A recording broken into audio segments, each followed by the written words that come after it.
یہ رات تمہارے لیے اس قدر اذیتناک بنا دوں گا کہ تم پل پل اپنی موت مانگو گی، لیکن اسفند خان تمہیں مرنے بھی نہیں دے گا۔ بے ساختہ اس کے کانوں میں یہ الفاظ گونجے تھے۔ اس وقت وہ پچھتا رہی تھی جب اس نے شوخ انداز میں چیخ چیخ کر کہا تھا کہ میں تو اسفند خانزادہ پر تھوکنا بھی پسند نہیں کرتی۔ پتہ نہیں کیا سمجھتا ہے خود کو، مگر آج وہ اسی کی سیج سجائے بیٹھی تھی۔ اندھیرے کمرے میں مدھم روشنی جل رہی تھی، مگر اس کی روشنی میں بھی وحشت بسی ہوئی تھی۔ بیڈ کے سرخ گلاب بکھرے ہوئے تھے، مگر ان کی خوشبو میں بے بسی کی مہک شامل ہو چکی تھی۔ ایشال کا کمزور نازک وجود ہلکے سنہری جوڑے میں لپٹا لرز رہا تھا۔ اس کی آنکھوں سے آنسو بہہ رہے تھے، مگر کوئی دیکھنے والا نہیں تھا۔ کانپتے ہونٹوں سے سسکیاں نکل رہی تھیں، مگر کسی کو سننے کی پرواہ نہ تھی۔ کمرے میں آتے ہی اسفند نے ایک لمحے کی بھی دیر کیے بغیر اپنی شیروانی کو اتار کر ایک طرف پھینکا اور پھر کرتے کی آستینیں الٹتے ہوئے آگے بڑھا۔ وہ 17 سال کی کومل شہزادی کانپ رہی تھی اور اس کے سامنے آ کر کرسی پر بیٹھا اپنا جوتے والا پاؤں اس کی گود میں رکھ دیا جو کہ مٹی سے بھرا ہوا تھا۔ دونوں ہاتھ اپنی گردن کے پیچھے رکھ کر انگڑائی لینے کے انداز میں کہنے لگا، ہاں تو محترمہ کیا فرما رہی تھیں آپ؟ وہ گھبرائی تھی جب وہ کہنے لگا کہ جوتا اتارو، میری شکل کیا دیکھ رہی ہو۔ اس نے اسفند کا پاؤں چھٹکنا چاہا، لیکن جس طرح گھوری سے اسے دیکھا مجبوراً اسے اس کے جوتے اتار کر ایک طرف رکھنے پڑے۔ پھر کہنے لگا، جانتی ہو پرانے وقتوں میں بیویاں شادی کی پہلی رات سہاگ رات منانے سے پہلے کیا کرتی تھیں؟ وہ اپنے شوہر کے پاؤں دھو کر پیتی تھیں۔ جاؤ شاباش، آج یہ رسم میں تم سے ادا کروانا چاہتا ہوں۔ یہ الفاظ سن کر تو ایشال کو ابکائی آنے لگی۔ گھبراتے ہوئے کہنے لگی، میں مر جاؤں گی لیکن کبھی بھی ایسا کچھ نہیں کروں گی۔ وہ کہنے لگا کہ اچھا، یہ تو وقت ہی بتائے گا۔ اتنا کہہ کر وہ ایک جھٹکے سے اس کے جسم پر موجود دوپٹے کو جدا کرنے لگا۔ دھیرے دھیرے اس کے کپڑوں کو کھینچ کر وہ اس کے وجود سے الگ کرنے کی کوشش کر رہا تھا، جو کئی جگہ سے کھینچنے کی وجہ سے پھٹ چکے تھے۔ اسفند پلیز ایسا مت کریں، مجھے بہت ڈر لگ رہا ہے، اس نے لرزتی ہوئی آواز میں کہا۔ مگر اسفند کے چہرے پر کوئی تاثر نہ آیا۔ اسفند کی آنکھوں میں وحشت تھی، جنون تھا، انتقام کی چنگاری تھی۔ اس نے ایک جھٹکے سے ایشال کی پتلی کلائی پکڑی اور اسے بیڈ پر دھکیل دیا۔ وہ بیڈ پر گر چکی تھی، سارے خد و خال واضح تھے۔ بہت شوق تھا نا سہاگ رات کا، بہت خواب دیکھے تھے نا، آج میں تمہیں وہ سب دکھاتا ہوں جس کا تمہیں اتنا انتظار تھا۔ اسفند کے لہجے میں زہر گھولا تھا۔ ایشال کا دل جیسے سینے میں ہی مر گیا، خوف کے مارے اس کی سانسیں اکھڑنے لگیں۔ نہیں پلیز مجھے جانے دیں، میں نے کچھ نہیں کیا، پلیز۔ وہ کانپتی ہوئی التجا کر رہی تھی، مگر اسفند کو اس کی کوئی پرواہ نہیں تھی۔ اس نے جھک کر ایشال کی گردن پکڑ لی، اتنی سختی سے کہ اس کا نرم اور نازک وجود کانپنے لگا۔ اس کی آنکھیں خوف سے پھیل گئیں اور سانسیں رکنے لگیں، مگر اسفند کی گرفت ڈھیلی نہ ہوئی۔ آپ رونا کیوں؟ یہی تو چاہا تھا نا تم نے، یہی سب تو تمہیں چاہیے تھا، آپ بھگتو۔ اسفند کی آواز میں زہر کھلا تھا۔ سہاگ رات منانے کی کتنی جلدی تھی، وہ بھی اس کم عمری میں۔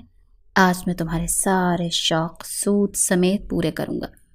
جیسے جیسے وہ اسے پردوں سے آزاد کر رہا تھا، وہ گھبرا کر بیڈ کی دوسری طرف کھسک رہی تھی۔ اس نے ایشال کو مزید قریب کیا۔ اس کا چہرہ اتنا قریب تھا کہ اسفند کی تیز سانسیں اس کے چہرے پر محسوس ہو رہی تھی۔ میں تمہیں بتاؤں گا کہ مرد کا غصہ کیا ہوتا ہے، میں تمہیں سکھاؤں گا کہ جب عزت پر انگلی اٹھتی ہے تو کیسا لگتا ہے۔ اسفند کی گرفت اور سخت ہو گئی تھی۔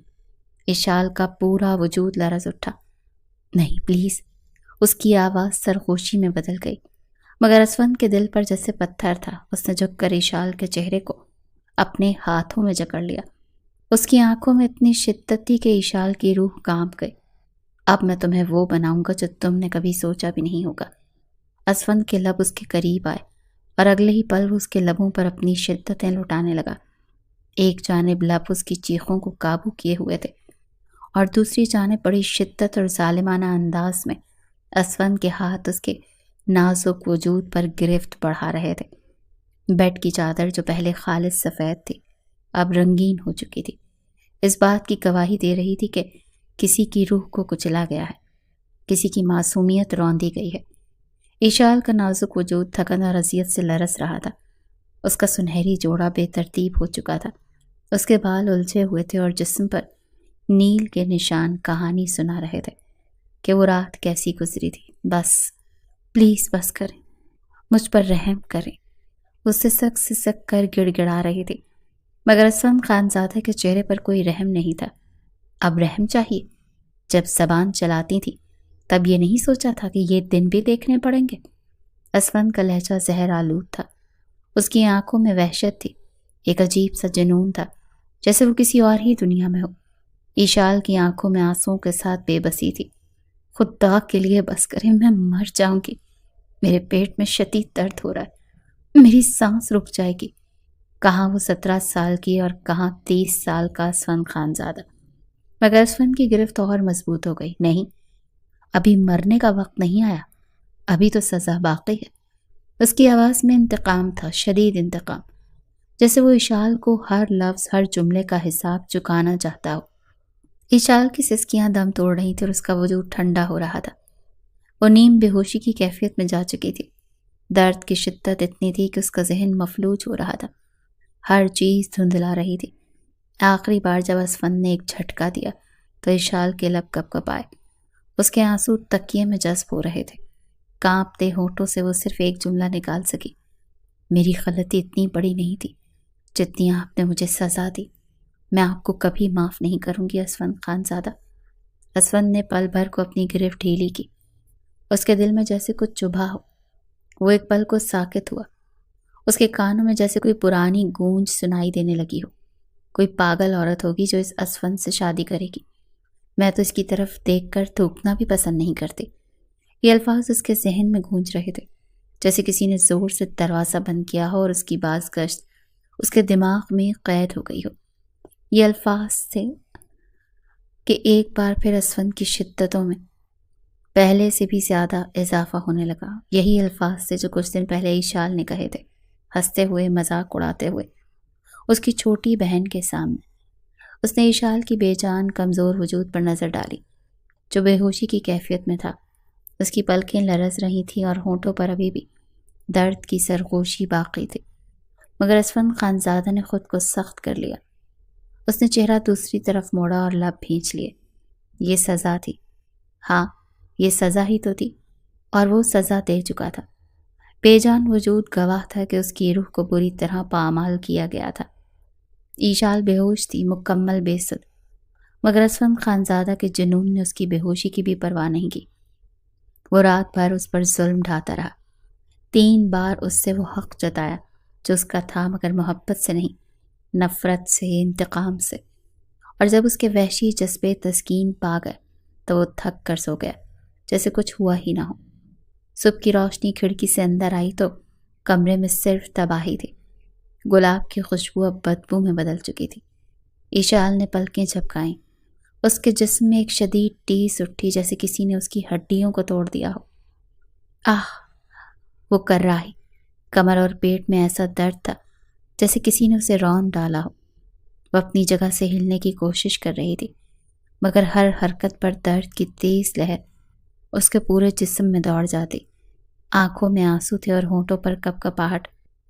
وہ رات یاد آ رہی تھی، وہ درندہ صفت رویا، وہ جبر، وہ انتقام، اور تبھی اس کے کانوں میں ایک آواز پڑی، اٹھو۔ اس نے خوف سے آنکھیں کھولی، سامنے اسفند خانزادہ کھڑا تھا۔ اس کی نظریں اب بھی سخت تھیں، وہ دل میں رحم کا نام و نشان نہیں تھا۔ اس نے ایک جھٹکے سے ایشال کو گردن سے پکڑ کر اوپر اٹھا لیا، اتنی شدت سے کہ ایشال کی سانسیں رکنے لگیں۔ یہ تمہاری سزا تھی، سمجھی؟ میں نے تمہیں یوں ہی کچلنا تھا، تمہیں راند کر تسکین حاصل کرنی تھی۔ اسفند کا لہجہ زہر سے بھرا تھا۔ ایشال نے بے یقینی سے اس کی طرف دیکھا، آنکھوں میں آنسو، ہونٹ لرزتے ہوئے۔ آپ نے مجھ سے ایسا کیوں کیا؟ میں اتنی بری تھی کیا؟ اس کا لہجہ کانپ رہا تھا۔ اسفند طنزیہ ہنسا، تمہیں یاد ہے نا؟ اسفند طنزیہ ہنسا، تمہیں یاد ہے نا؟ تم نے کیا کہا تھا؟ تمہیں اسفند خانزادہ سے نفرت تھی، تم نے میرا مذاق اڑایا تھا، اب دیکھو تمہاری زندگی خود ایک مذاق بن چکی ہے۔ ایشال کی آنکھوں میں اذیت کے سائے گہرے ہو گئے۔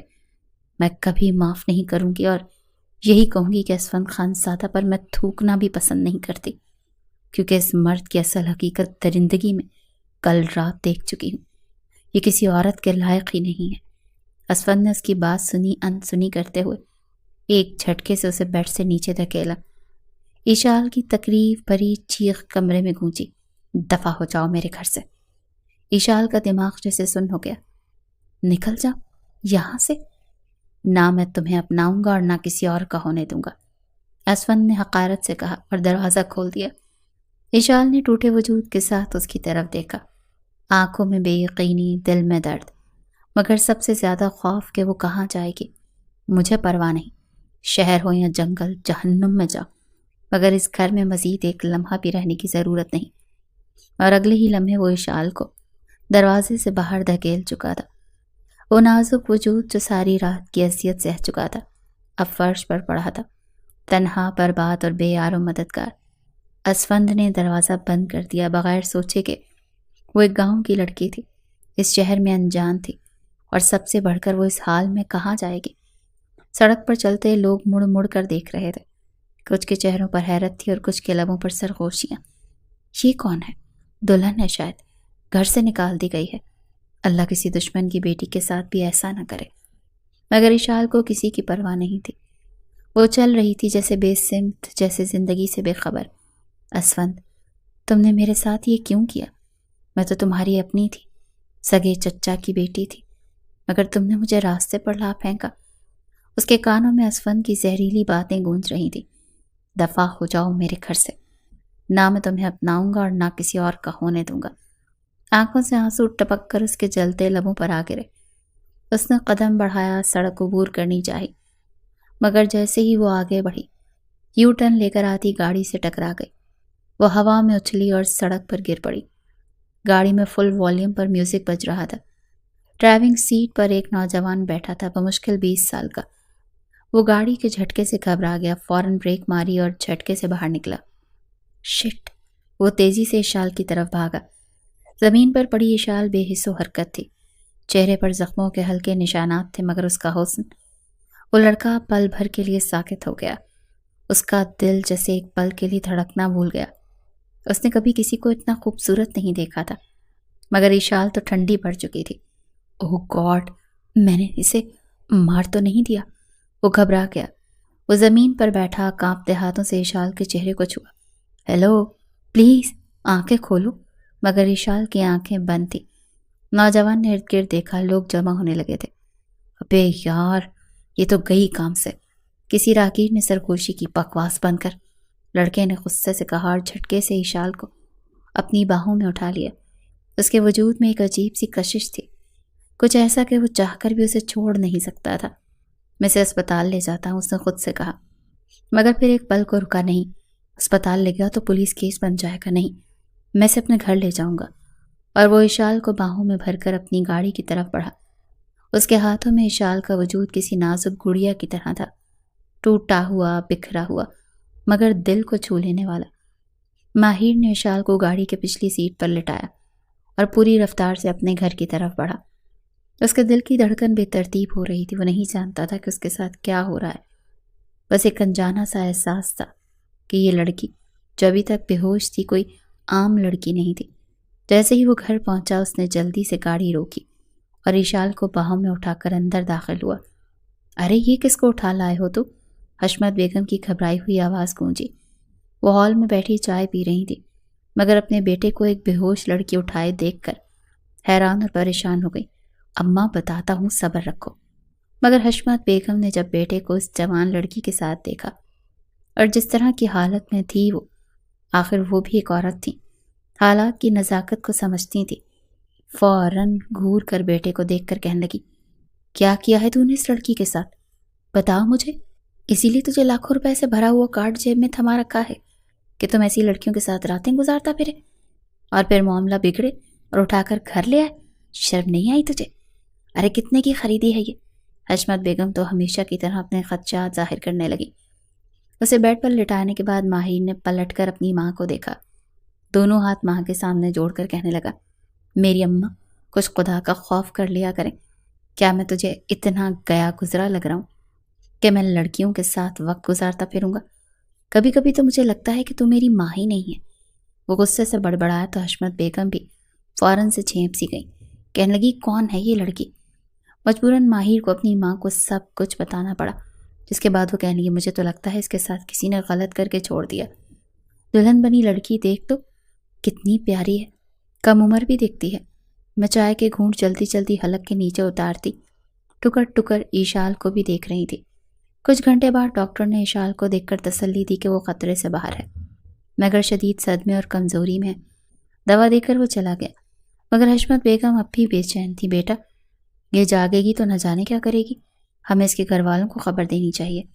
ہاں مگر پہلے دیکھ تو لیں کہ یہ ہوش میں آ کر کیا کہتی ہے، اور اگر آپ کے پاس کوئی جادوئی کبوتر ہے تو آپ کو فوراً سے اس کے گھر والوں کو پتہ دے دیں تاکہ وہ منہ چڑھا کر بولا تو حشمت بیگم نے فوراً اپنا جوتا اتار کر اس کی کمر پر دے مارا۔ ان کا بیٹا شروع ہی سے ایسا تھا، وہ خود بھی ایسے ہی تھی۔ حشمت بیگم نے یہ دوسری شادی کی تھی۔ پہلی شادی ماہر کے باپ کے ساتھ تھی، جو ہر وقت تانے دیتا رہتا تھا، مار پیٹ کرتا رہتا تھا۔ شروع میں تو حشمت بیگم نے اس کے سارے ظلم سہے، لیکن پھر جب بیٹا 10 سال کو پہنچا اور ظلم سہ کر تھک گئی تو اپنے شوہر کے ساتھ منہ زور ہو گئی۔ اب تو دونوں جب لڑتے تو پورا گاؤں سنا کرتا تھا۔ پھر ایک روز ان کا شوہر مر گیا، بچائی اپنی زندگی اپنے بیٹے کے ساتھ گزارنے کے۔ حشمت بیگم نے فوراً کہہ دیا کہ رشتہ والیوں کو اگر کوئی اچھا امیر کبیر شخص مجھے میرے بیٹے کے ساتھ اپنانا چاہے تو میں حاضر ہوں۔ حشمت بیگم وقت کے ساتھ ساتھ کافی تیز اور شاطر ہو چکی تھی، لیکن کبھی بھی کسی کو غلط مشورہ نہیں دیتی تھی۔ ہاں اپنے اور اپنے بیٹوں کی خوشی کے لیے خود غرض ضرور ہو چکی تھی۔ ایک 70 سالہ بوڑھے کا رشتہ 30 سال کی حشمت کے لیے آیا تھا، چونکہ امیر تھا اسی لیے فوراً قبول کر لیا۔ 5 سال بعد ہی وہ شخص اللہ کو پیارا ہو چکا تھا، اور اس کے بعد سے اس کی ساری جائیداد حشمت اور ماہر کو مل چکی تھی۔ یوں یہ دونوں امیر تو ہو چکے تھے، لیکن ابھی بھی ان کے انداز اور اطوار وہی گاؤں والے طور طریقے بستے تھے۔ انہیں اتنے بڑے محل نما گھر میں رہتے دیکھ کر جب کوئی ان سے بات کرتا تو لہجے سے چھلکنے والا گاؤں کا لہجہ اور پھر وہی بدتمیزانہ انداز سن کر اکثر لوگ حیرت میں مبتلا ہو جاتے تھے۔ کچھ دیر بعد اشال کی پلکیں ہلی، وہ کراہتے ہوئے ہوش میں آئی۔ آنکھیں کھولتے ہی وہ چھت کو گھورنے لگی۔ یہ جگہ، یہ در و دیوار سب اجنبی تھا۔ اس نے ہلنے کی کوشش کی مگر جسم میں شدید درد تھا۔ ذہن میں صرف ایک ہی سوال تھا، میں کہاں ہوں؟ کمرہ سنسان تھا، وہ تنہا تھی۔ امی، اس کے کانپتے لبوں سے سرگوشی نکلی۔ امی پلیز میرے پاس آؤ، مجھے ڈر لگ رہا ہے۔ اس کی آنکھوں سے آنسو بہنے لگے۔ وہ بند کمرے میں خود کو بالکل بے یار و مددگار محسوس کر رہی تھی، مگر وہ نہیں جانتی تھی کہ باہر کوئی تھا جو اس کی بے بسی کو سن رہا تھا۔ ہوش میں آتے ہی اشال کی پلکیں بوجھل انداز میں کھلیں، آنکھوں کے گرد سوجن تھی، پورا جسم جیسے زخموں سے چور تھا۔ کمرے میں مدھم روشنی تھی، دیواروں پر اجنبی تصویریں، چھت پر لگا پنکھا آہستہ آہستہ سے گھوم رہا تھا۔ وہ کہاں تھی؟ یہ جگہ کون سی تھی؟ دماغ دھندلا ہو رہا تھا، مگر جیسے ہی اس نے اپنی سانس بحال کی، ماضی کسی بگولی کی طرح اس کے ذہن میں اتر آیا۔ گاؤں کی حویلی، وسیع آنگن، اونچی دیواریں۔ وہ اپنی حویلی کو صاف دیکھ سکتی تھی، جہاں وہ پیدا ہوئی، پلی بڑی، جہاں ماں باپ کی محبت تھی، جہاں اس کے چچا اور چچی نے بھی ہمیشہ شفقت سے پالا تھا۔ مگر اس حویلی میں ایک ایسا شخص بھی تھا جسے وہ کبھی سمجھ نہیں پائی تھی، اسفند خان۔ بچپن سے ہی وہ روایتی جاگیرداروں کی طرح سخت مزاج تھا، چہرے پر ہر وقت سنجیدگی اور آنکھوں میں وہ روب جس نے سب کو اس سے ڈرا رکھا تھا۔ وہ کم ہی بات کرتا تھا اور جب بھی کرتا تھا تو حوص جمانے کے لیے۔ اشال کے لیے وہ ہمیشہ ایک پہیلی رہا تھا، ایک ایسا شخص جو ہر وقت غصے میں رہتا تھا، ہر بات میں ضد کرتا اور سب سے بڑھ کر اسے ناپسند کرتا۔ وہ اکثر اسے آنکھیں دکھاتا، مگر اشال بھی کسی سے کم نہ تھے۔ وہ چنچل، شرارتی اور شوخ مزاج تھے۔ اسفند جتنا خاموش تھا وہ اتنی ہی باتونی تھی۔ وہ اکثر اسفند کی بہن رانیہ کے ساتھ اس کی بدخوئی کیا کرتے تھے۔ اسفند کو اپنی بہن کی یہ بے تکلفی پسند نہیں تھی، اور اشال کی شوخیوں سے تو اسے ویسے ہی شدید نفرت تھی۔ ہمیشہ اپنا کمرہ بند رکھتا، یہاں تک کہ ملازموں کو بھی کمرے میں داخل ہونے کی اجازت نہیں تھی۔ صرف اس کی ماں تھی جس کے کمرے میں جا کر صاف صفائی کے لیے کرتے۔ اشال کے دل میں یہ تجسس ہمیشہ پنپتا رہتا، کسی طرح میں جا کر دیکھوں کہ آخر اس کھڑوس شخص کے کمرے میں ایسا کیا ہے جو یہ ہر وقت اپنا کمرہ بند رکھتا ہے؟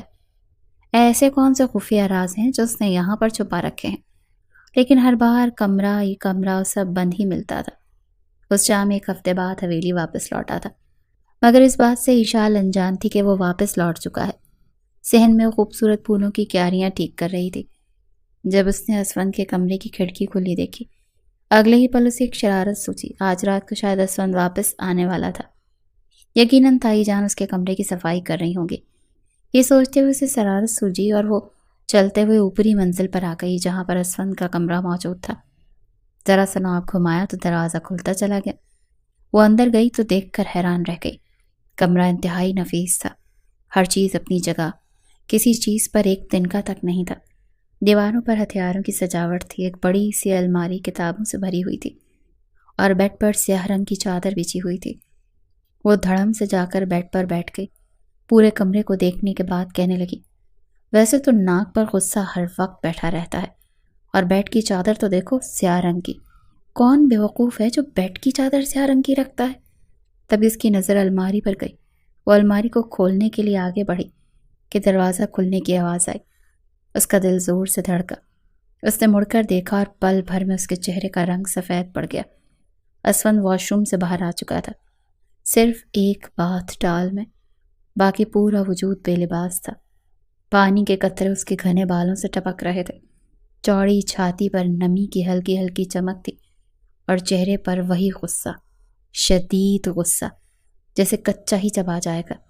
ایشال کی آنکھیں پھٹی کی پھٹی رہ گئیں۔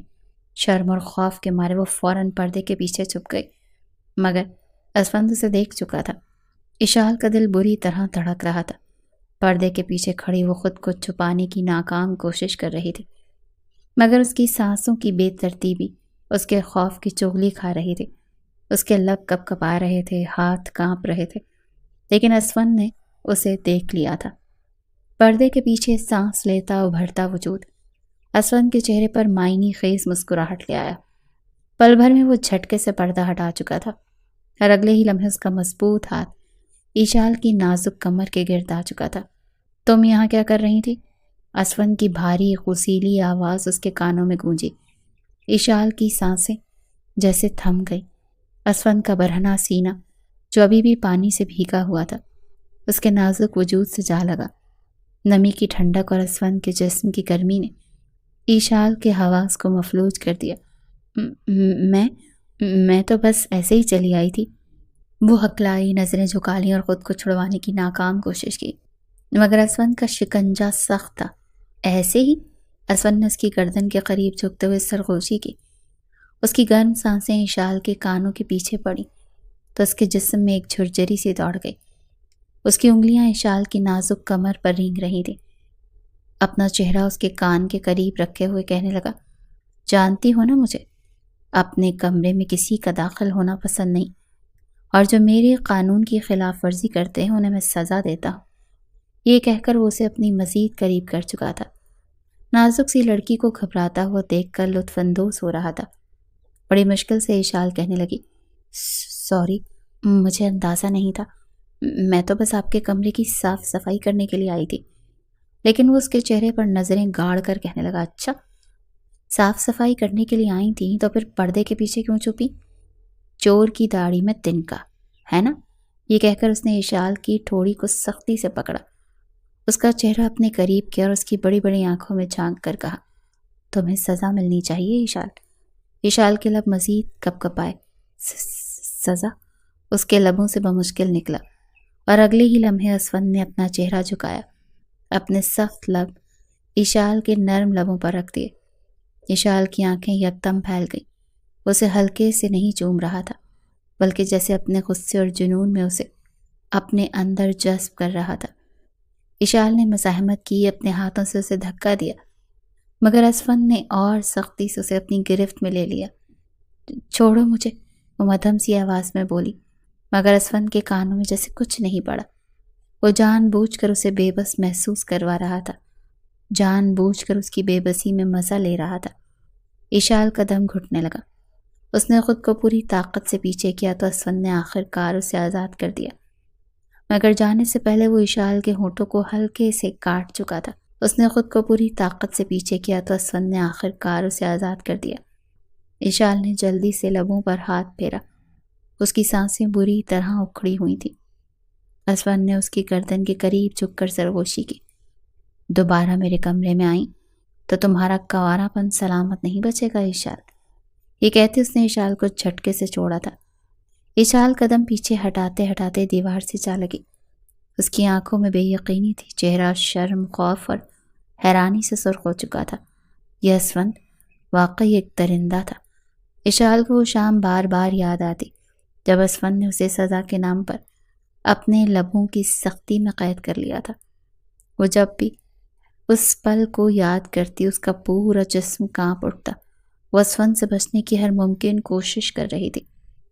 گھر میں کہیں بھی جاتی پہلے ادھر ادھر نظر دوڑاتی کہ کہیں وہ آس پاس تو نہیں۔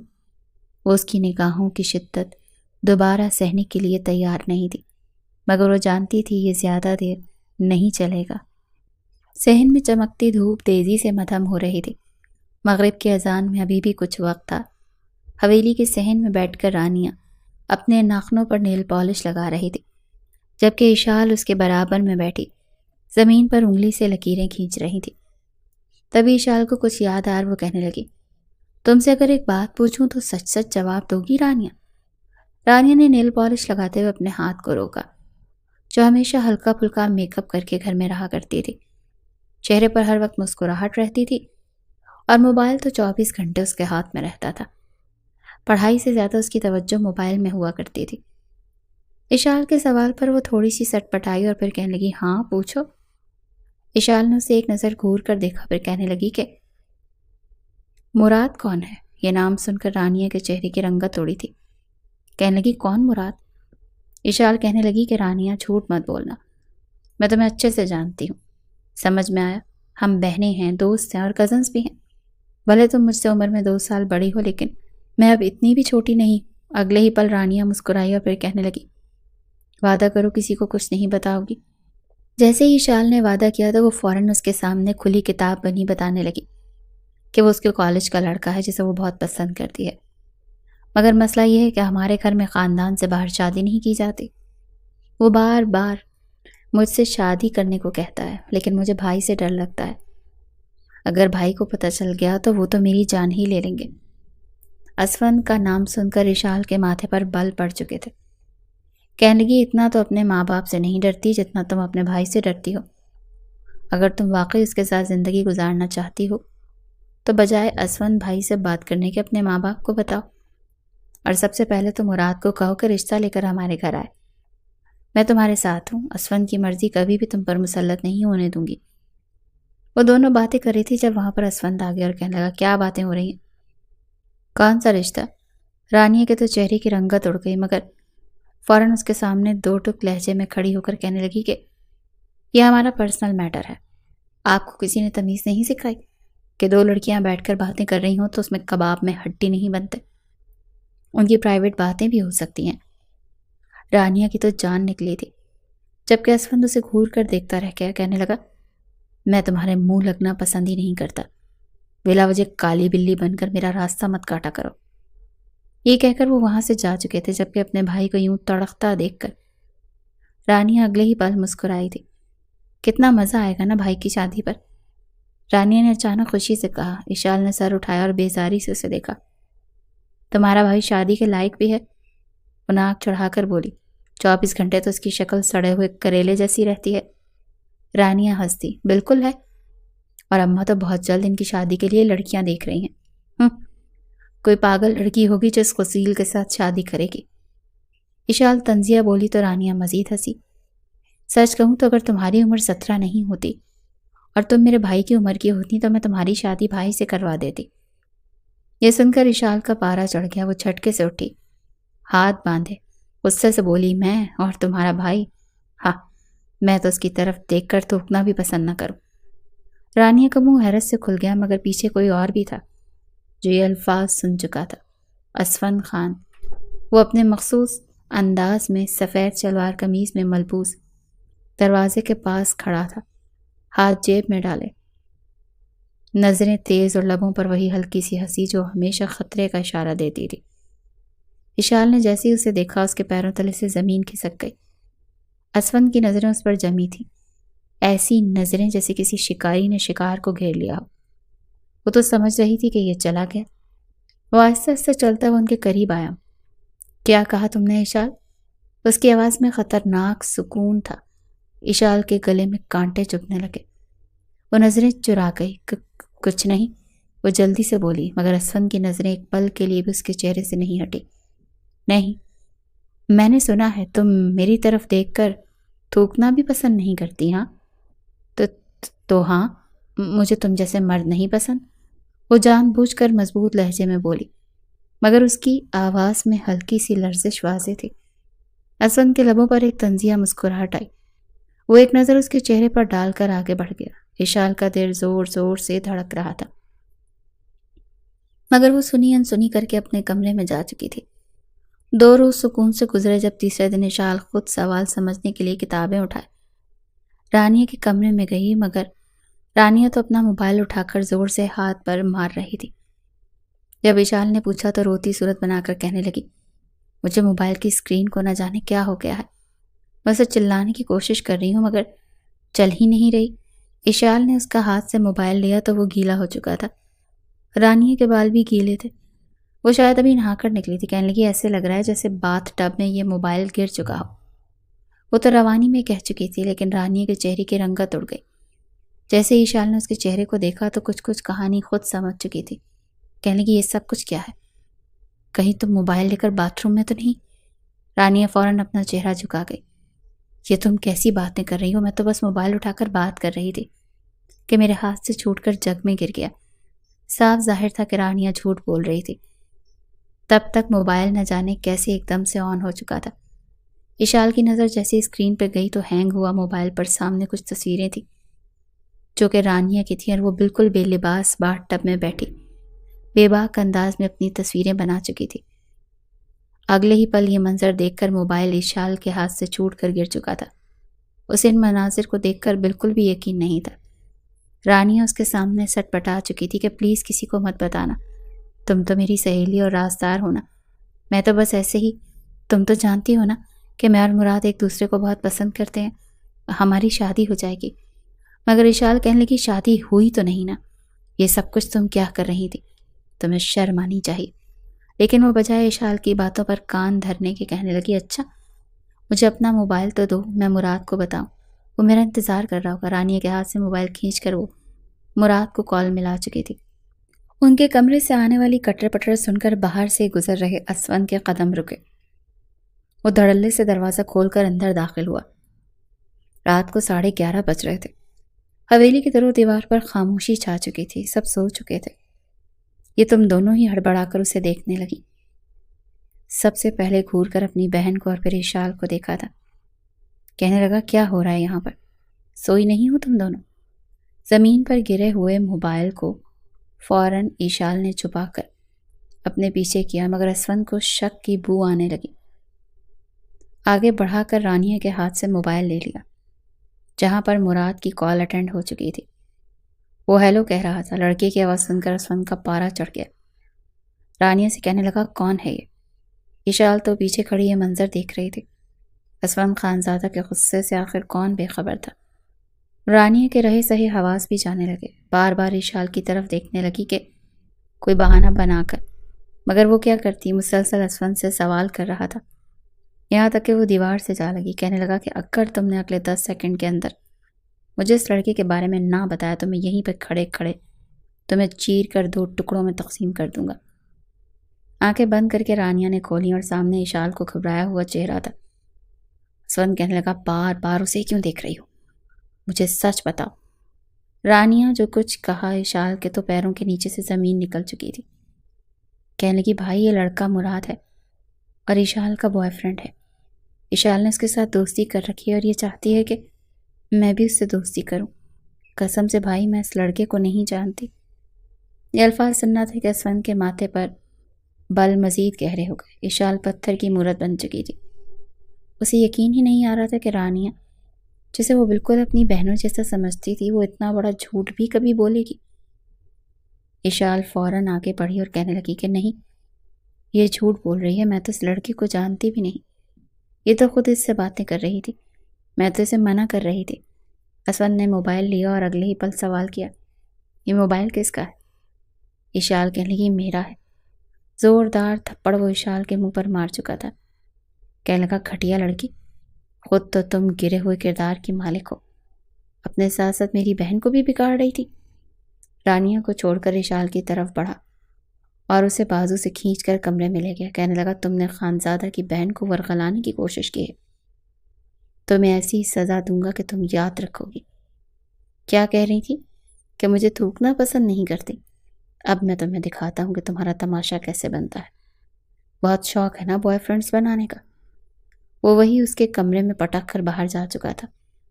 وہ روتے ہوئے اسے یقین دلا رہی تھی کہ میں نے ایسا کچھ نہیں کیا، رانیہ جھوٹ بول رہی ہے، مگر کون یقین کرتا؟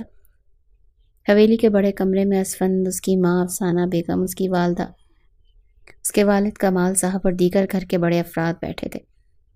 آج گھر میں ایک اہم فیصلہ ہونا تھا، اسفند کی شادی کا۔ افسانہ بیگم کی آنکھوں میں خوشی کی چمک تھی۔ اب فیصلہ یہ کرنا تھا کہ خاندان میں کون سی لڑکیاں ہمارے اسفند کے لیے بہترین رہے گی۔ کمال صاحب نے سنجیدگی سے سر ہلایا۔ ہاں، خاندان میں بہت سی اچھی بچیاں ہیں، تمہاری چچی کی بیٹی زینب یا تمہارے ماموں کی بیٹی ہیرا، دونوں ہی اچھی ہیں۔ افسانہ بیگم نے خوشی سے بیٹے کی طرف دیکھا۔ اسفند بیٹا، تم خود بھی کچھ کہنا چاہتے ہو؟ کوئی پسند ہے تمہیں؟ کمرے میں مکمل خاموشی چھا گئی۔ جب اسفند نے سیدھا بیٹھتے ہوئے گہری نظر سے سب کو دیکھا اور دھیمے مگر پراثر لہجے میں کہا، مجھے اشال سے شادی کرنی ہے، سب کو سانپ سونکھ گیا۔ افسانہ بیگم نے حیرت سے بیٹے کو دیکھا۔ کمال صاحب نے بہیں چڑھائیں۔ اشال؟ افسانہ بیگم نے دہرایا، ہاں، میں اسی سے شادی کرنا چاہتا ہوں۔ اسفند کا لہجہ مضبوط تھا، جیسے کوئی فیصلہ کر چکا ہو اور اسے بدلنا ممکن نہ ہو۔ کمال صاحب نے تو کچھ دیر سوچا، پھر بولے، لیکن بیٹا تمہاری اور اس کی عمر میں کافی فرق ہے، تم 30 سال کے ہو اور وہ بھی صرف 17 کی ہے۔ اسفند کی آنکھوں میں ایک عجیب سا عزم تھا۔ عمر کا فرق میرے لیے معنی نہیں رکھتا ابو، وہ گھر کی لڑکی ہے، سب کی لاڈلی ہے، اور میں جانتا ہوں کہ وہ میرے لیے بہترین ہے۔ افسانہ بیگم اور کمال صاحب نے ایک دوسرے کی طرف دیکھا، وہ حیران تھے۔ لیکن بیٹا تم دونوں کی طبیعت میں زمین آسمان کا فرق ہے، تم سنجیدہ ہو، غسیلی طبیعت کے ہو، اور وہ تو شوخ چنچل اور لاپرواہ سی ہے۔ افسانہ بیگم نے سمجھانے کی کوشش کی۔ اسفند نے گہری سانس لی اور مضبوطی سے کہا، یہ سب مجھے فرق نہیں پڑتا اماں، میرا فیصلہ اٹل ہے، میں اشال سے ہی شادی کروں گا۔ اشال کے ماں باپ رومانہ بیگم اور دانش صاحب بھی وہیں موجود تھے۔ انہوں نے حیرت سے اسفند کی بات سنی اور فوراً ایک دوسرے کی طرف دیکھا۔ ہمیں کوئی اعتراض نہیں، لیکن ہم اشال کی مرضی کے بغیر کوئی فیصلہ نہیں کریں گے، دانش صاحب نے کہا۔ وہ فوراً سنجیدگی سے کہنے لگا، تو جائیے چچا جان، جا کر اشال سے پوچھ کر آئیے، بلکہ آپ لوگ یہیں رکیے، میں خود اس سے بات کر کے آتا ہوں۔ اسفند وہاں سے اٹھ چکا تھا، سیدھا اس کے کمرے میں گیا۔ اشال گھٹنوں میں سر دیے رو رہی تھی۔ جب کمرے میں آتے ہی اسفند نے اسے کہا، تمہارے ماں باپ تم سے سوال کریں گے کہ تم مجھ سے شادی کرنا چاہتی ہو یا نہیں، تم نے لازمی ہاں کرنی ہے۔ یہ کے بعد دیگرے کئی بم گر رہے تھے۔ کہنے لگی، یہ کیسی باتیں کر رہے ہیں آپ، میں کبھی بھی آپ سے شادی نہیں کروں گی، کیونکہ میری زندگی برباد کرنے پر آپ تلے ہیں۔ میں کہہ رہی ہوں نا کہ میں کسی مراد کو نہیں جانتی، وہ آپ کی بہن کا ہی یار ہے جسے میرے پلے باندھ رہی ہے، لیکن اپنی بہن کے نام پر غیرت جاگ چکی تھی۔ وہ اسے بالوں سے جکڑ کر کہنے لگا، شٹ اپ، بکواس بند کرو اپنی، چپ چاپ شادی کے لیے ہاں کرو۔ جتنی دیر کرو گی اور میری بہن کے کردار پر بات کرو گی، شادی کے بعد پہلی رات تمہارے لیے اتنی ہی خطرناک ثابت ہوگی۔ اگر تم نے میرے ساتھ شادی کے لیے ہاں نہ کی تو یاد رکھنا، میں تمہارے کرتوت تمہارے ماں باپ کو بتا دوں گا، اور پھر تمہارے ساتھ کیا ہوگا یہ تم اچھی طرح سے جانتی ہو۔ وہ ہر طرح سے راستے بند کر چکا تھا۔ مجبوراً اشال کو اپنے ماں باپ کو پوچھے پر ہاں کرنا ہی پڑا۔ اس کے دل سے جی بھر کر رانیہ کے لیے نفرت اور حقارت نکل رہی تھی، جس نے پلک جھپکتے ہی اپنا کیچڑ اس کے چہرے پر مل دیا تھا اور خود شریف معصوم بنی بیٹھی تھی۔ اسفند اپنی بہن پر جان نچھاور کرتا تھا، ساری دنیا ایک طرف اور اسفند کی بہن رانیہ اس کے دل میں الگ ہی مقام رکھتی تھی۔ شادی کا فیصلہ ہو گیا۔ اسفند نے مزید اعلان کیا کہ نکاح کے فوراً بعد میں اشال کو لے کر شہر چلا جاؤں گا، ہم گاؤں میں نہیں رکیں گے۔ یہ سن کر سب نے خوشی خوشی حامی بھر لی۔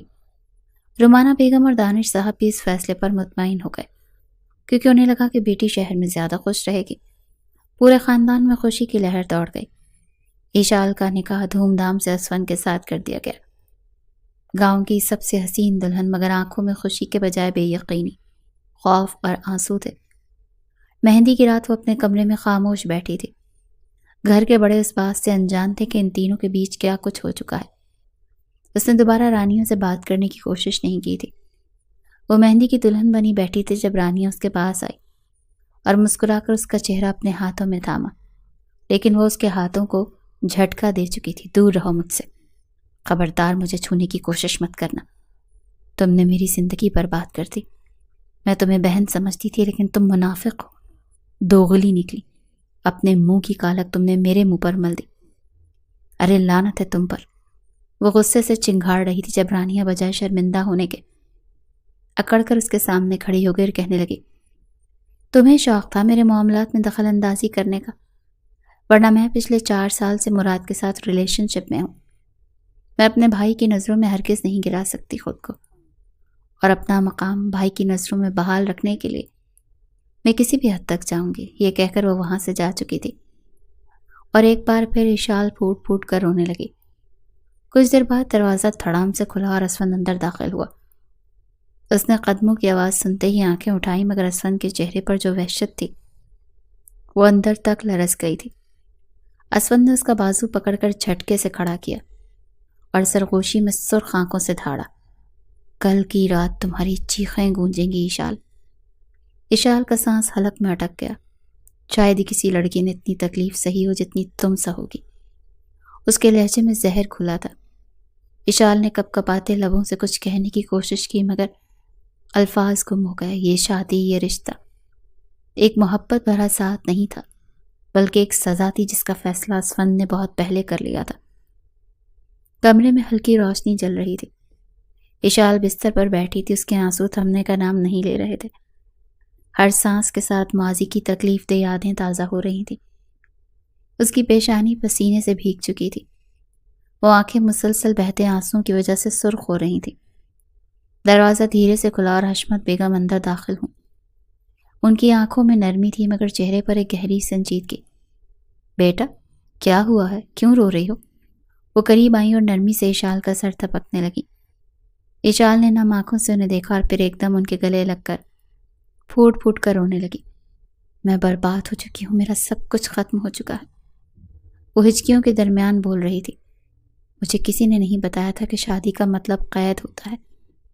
مجھے تو اسفند نے جیسے سزا دی ہے، جیسے میں کوئی انسان نہیں، بس ایک کھلونا۔ حشمت بیگم کے چہرے پر لمحے بھر کے لیے حیرت ابھری، پھر انہوں نے گہری سانس لی۔ بیٹا، صاف صاف بتاؤ کیا ہوا تھا تمہارے ساتھ؟ ان کی آواز میں ایسا تحکم تھا کہ ایشال کانپتے ہوئے سب کچھ کہنے پر مجبور ہو گئی۔ وہ ٹوٹے ہوئے لفظوں میں سب کچھ بتانے لگی۔ اسفند کی زبردستی، اس کی بے رحمی، شادی کی پہلی رات کا، اور پھر اس کی بے دردی سے دھکے دے کر نکال دینا۔ حشمت بیگم خاموشی سے سب سنتی رہی۔ ان کی نظریں ایشال کے چہرے پر جمی تھی، مگر دماغ تیزی سے کسی اور سمت سوچ رہا تھا۔ اسی لمحے دروازے پر ایک پرچھائی لرزتی نظر آئی۔ ماہر وہیں کھڑا تھا، اندر آتے آتے ٹھٹک گیا تھا۔ اس کے ہاتھ خود بخود مٹھیوں میں بند ہو گئے، دل جیسے کسی نے مٹھی میں جکڑ لیا ہو۔ یہ تو شادی شدہ ہے، وہ خود سے بڑبڑایا۔ آنکھوں میں نمی تیرنے لگی۔ حشمت بیگم نے ماہر کی جانب دیکھا اور ان کے ہونٹوں پر ایک گہری مسکراہٹ آئی۔ بیٹا، رونے سے کچھ نہیں ہوگا، اب تمہیں ہار نہیں ماننی چاہیے۔ انہوں نے ایشال کے آنسو صاف کیے۔ اگر اسفند نے تمہارے ساتھ ظلم کیا تو تم کمزور کیوں بن رہی ہو؟ تم بھی اس کی بہن پر وار کرو جس نے تمہیں بے عزت کروایا۔ ایشال نے حیرت سے انہیں دیکھا۔ کیا مطلب؟ حشمت بیگم کا لہجہ چالاک ہو چکا تھا، جیسے کسی شاطر عورت کی چالاکی ہو۔ رانیہ، اس کی حقیقت سب کے سامنے لاؤ۔ جو خود لڑکوں سے باتیں کرتی رہی ہو وہ تمہیں بدنام کروا گئی، تمہیں بے عزتی سہنی پڑی، مگر اس نے مزے سے اپنی عزت بچا لی۔ ایشال کے آنسو تھم چکے تھے۔ وہ ناسمجھی سے حشمت بیگم کو دیکھ رہی تھی، مگر ان کی باتیں کہیں نہ کہیں اس کے دل میں جگہ بنا رہی تھی۔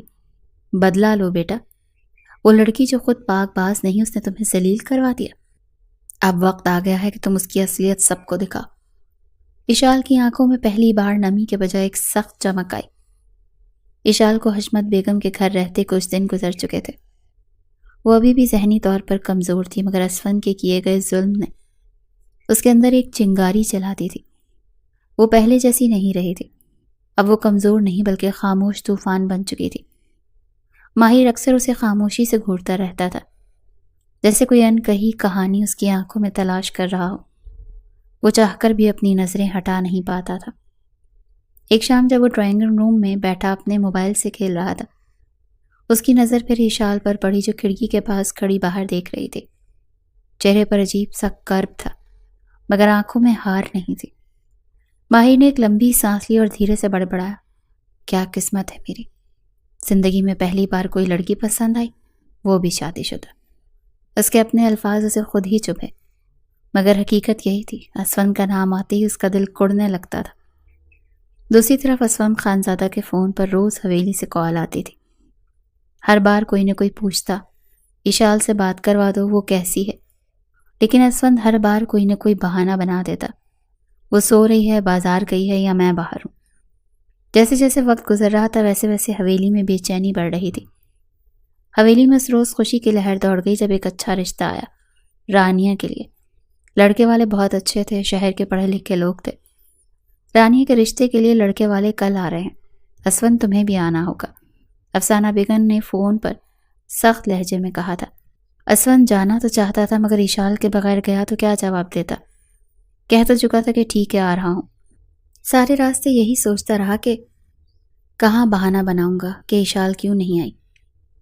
جیسے ہی اسفند نے حویلی میں قدم رکھا، اس کی آنکھوں کے سامنے جو منظر آیا اس نے اسے ساکت کر دیا۔ سامنے اشال کھڑی تھی۔ یہ یہاں کیا کر رہی ہے؟ اسفند کے ماتھے پر پسینہ آ گیا۔ اشال خوبصورت لباس میں ملبوس تھی، مگر آنکھوں میں وہی سختی تھی جو اسفند نے کبھی نہیں دیکھی تھی۔ وہ پہلے والی ڈری سہمی اشال نہیں تھی۔ اسفند کے دل میں عجیب سی بے چینی ہوئی۔ یہ کیسے ممکن ہے؟ میں نے تو اسے شہر میں چھوڑ دیا تھا، اس نے دل میں سوچا۔ مگر حقیقت یہی تھی کہ اشال یہاں موجود تھی، بالکل پہلے جیسے نہیں بلکہ پہلے سے زیادہ مضبوط، اور شاید پہلے سے زیادہ خطرناک۔ حویلی میں ہر طرف خوشی کا ماحول تھا، سب اپنی اپنی تیاریوں میں مصروف تھے، اور اشال سب کے ساتھ عام انداز میں گل مل کر کام کر رہی تھی۔ اسفند کا اس کو یوں ہنسی خوشی سب کے ساتھ رہنا برداشت نہیں ہو رہا تھا۔ اس کے دل میں عجیب سی گھٹن ہو رہی تھی، جیسے کچھ اس کے اختیار سے باہر جا رہا ہو۔ یہ کیسے ممکن ہے؟ میں نے اسے ذلیل کر کے نکالا تھا، پھر بھی یہ پرسکون ہے۔ اسفند نے غصے سے اپنی مٹھیاں بھینچ لیں۔ کچھ دیر بعد لڑکے والے آ گئے۔ رانیہ کو سجایا سنوارا گیا، مگر اس کا چہرہ اترا ہوا تھا۔ وہ سب کے سامنے مسکرانے کی کوشش کر رہی تھی، مگر اس کی آنکھوں میں بے چینی واضح تھی۔ جیسے ہی رانیہ چائے لے کر اندر آئی، اشال نے جان بوجھ کر آگے بڑھ کر اس کے ہاتھ سے ٹکرا دیا۔ گرم چائے سیدھا رانیہ کے لباس پر گری اور وہ چیخ اٹھی، اوہو معاف کرنا رانیہ، میرا ہاتھ پھسل گیا، اشال نے معصومیت سے کہا، مگر اس کی آنکھوں میں چمک تھی۔ رانیہ جلدی سے کپڑے جھاڑنے لگی، مگر جیسے ہی چائے کے داغ نے اس کا دوپٹہ گیلا کیا، نیچے پہنا ہوا لباس کچھ نمایاں ہو گیا۔ لڑکے کی ماں نے چونک کر نظریں جھکا لیں، جبکہ لڑکے کے باپ نے فوراً نظریں پھیر لیں، مگر جو سب سے زیادہ حیران ہوا وہ خود رشتہ دیکھنے آیا ہوا لڑکا تھا۔ یہ تو وہی لڑکی ہے جو کالج میں مراد کے ساتھ دیکھی تھی، اس نے دل میں سوچا۔ لڑکے نے اپنی ماں کے کان میں کچھ سرگوشی کی اور پھر فوراً کھڑے ہو کر کہا، ہمیں کچھ وقت چاہیے، ہم سوچ کر بتائیں گے۔ یہ سن کر سب چونک گئے۔ افسانہ بیگم اور اسفند کے چہرے سخت ہو گئے، جبکہ رانیہ کا رنگ فق ہو گیا۔ اشال کے چہرے پر ایک ہلکی سی مسکراہٹ آئی۔ بدلہ ابھی مکمل نہیں ہوا، اس نے دل میں سوچا۔ شام کے سائے گہرے ہو رہے تھے، حویلی میں سب لوگ اپنے کمروں میں جا چکے تھے، مگر اسفند کی آنکھوں میں غصے کی سرخی تھی۔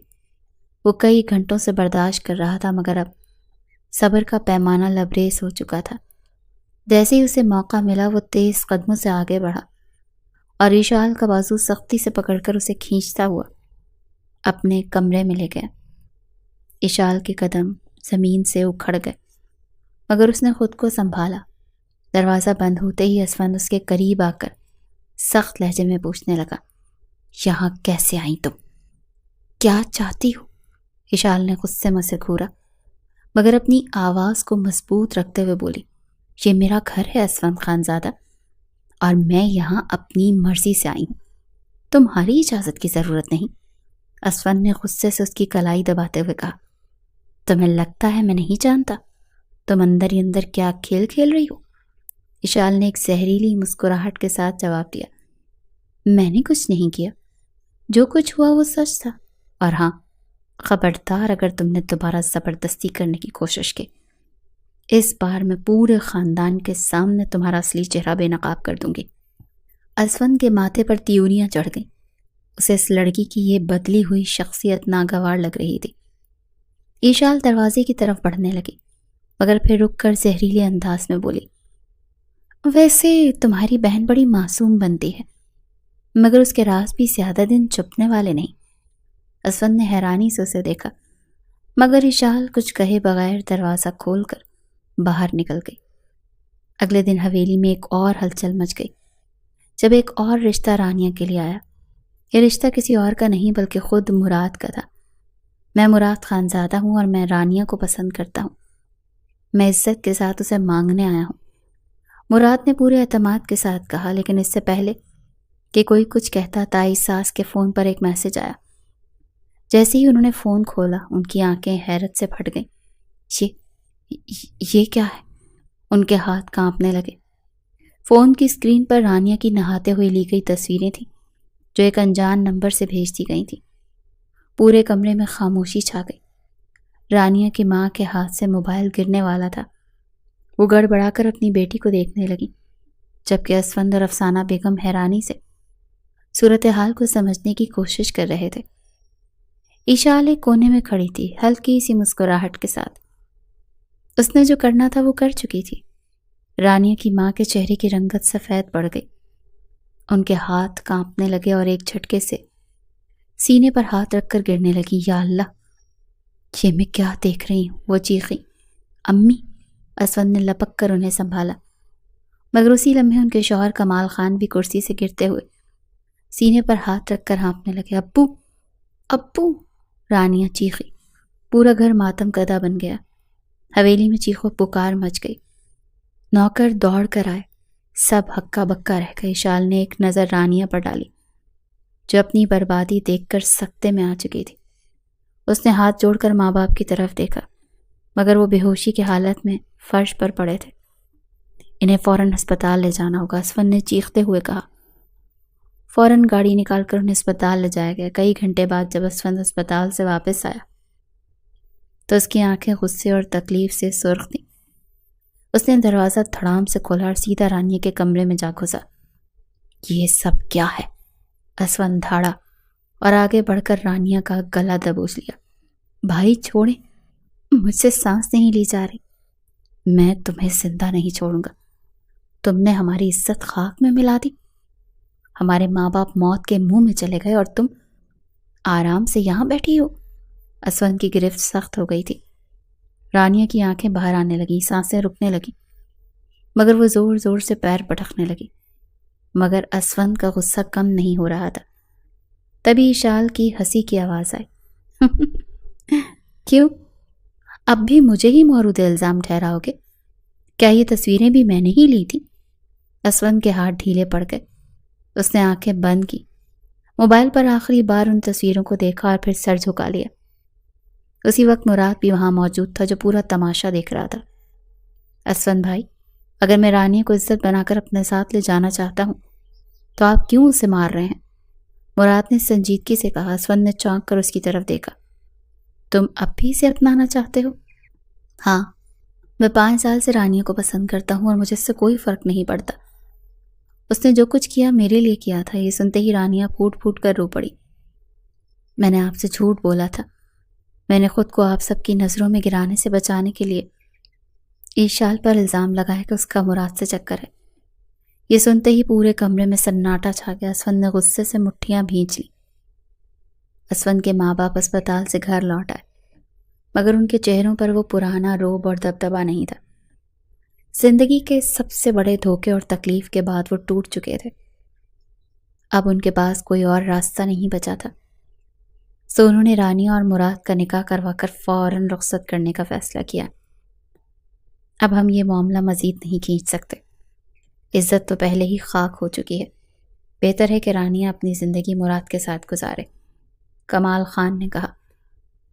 رانیہ شرمندگی کے ساتھ نکاح کے الفاظ دہرا رہی تھی، اس کی آنکھوں میں آنسو تھے، مگر اب وہ بے بسی کو قبول کر چکی تھی۔ اب مجھے بھی کچھ کہنا ہے۔ سب کی نظریں اس آواز پر جم گئیں۔ اشال سامنے کھڑی تھی، اس کے چہرے پر ضبط اور تکلیف کے نشانات تھے۔ میں آج سب کو بتانا چاہتی ہوں کہ میرے ساتھ کیا ہوا۔ میں وہ ظلم دنیا کے سامنے لانا چاہتی ہوں جو اسفند خان نے مجھ پر کیا۔ یہ کہتے ہوئے وہ پھوٹ پھوٹ کر رونے لگی۔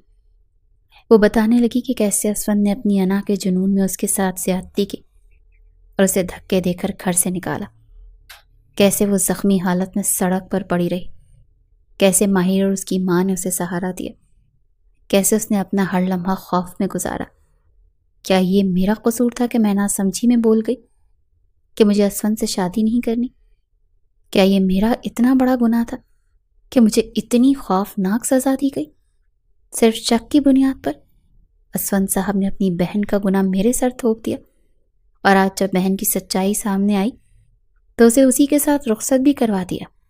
وہ چلائی، پورے خاندان میں خاموشی چھا گئی۔ اسفند جو ایک کونے میں کھڑا تھا، اس کا چہرہ زرد پڑ گیا۔